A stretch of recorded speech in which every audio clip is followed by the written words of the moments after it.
Dernier vendredi du mois de février, mesdames et messieurs, c'est un plaisir pour nous de vous retrouver cette semaine encore sur ce nouveau numéro du Point de l'actualité internationale. Nous démarrons par cette nouvelle. Un tour à Rome, où dans la nuit du jeudi 27 au vendredi 28 février, les représentants de quelques 150 pays ont adopté sous les applaudissements un dernier paquet de décisions, dont un test portant sur la question critique du financement lors de la 16e conférence mondiale sur la biodiversité COP16. La COP16 s'était ouverte à Cali en Colombie fin octobre 2024, puis avait été suspendue avant de reprendre en Italie ce mardi 25 février. Au troisième et dernier jour de prolongation de la COP16 des Nations Unies sur la biodiversité, les pays riches et le monde en développement se sont résignés à des compromis mutuels pour adopter un plan de travail sur 5 ans censé débloquer les milliards nécessaires pour stopper la destruction de la nature et mieux distribuer l'argent aux pays en développement.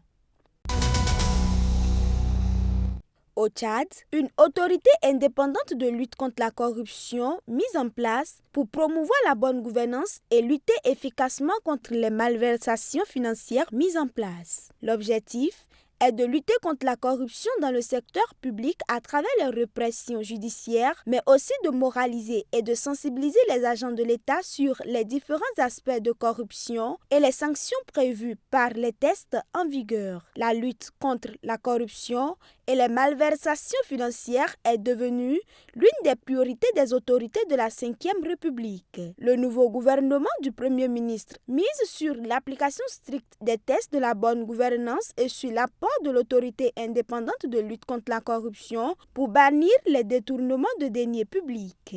Les autorités promettent d'appliquer une tolérance zéro vis-à-vis des cas présumés de corruption dans l'administration publique. Ce 26 février 2025, le Premier ministre a présenté devant l'Assemblée nationale la déclaration de politique générale du gouvernement. En France, le cyclone Garance a frappé ce vendredi matin l'île française de la Réunion. L'île est placée en alerte rouge après avoir été un temps en alerte violette à l'approche du cyclone Garance.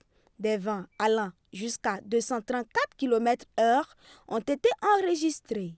Les autorités exhortent les habitants à ne pas sortir et assurent les consignes de sécurité à l'exception des forces de l'ordre et des services de secours. Des dizaines de milliers de personnes restent privées de courant et d'eau potable.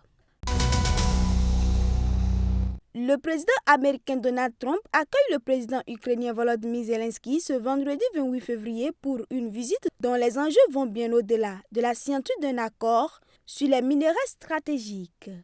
La veille, Trump avait minimisé ses propos du 19 février sur le président ukrainien qu'il avait qualifié de dictateur, affirmant ensuite avoir beaucoup de respect pour son homologue ukrainien. Merci de nous avoir suivis. Bon week-end à chacun et à tous.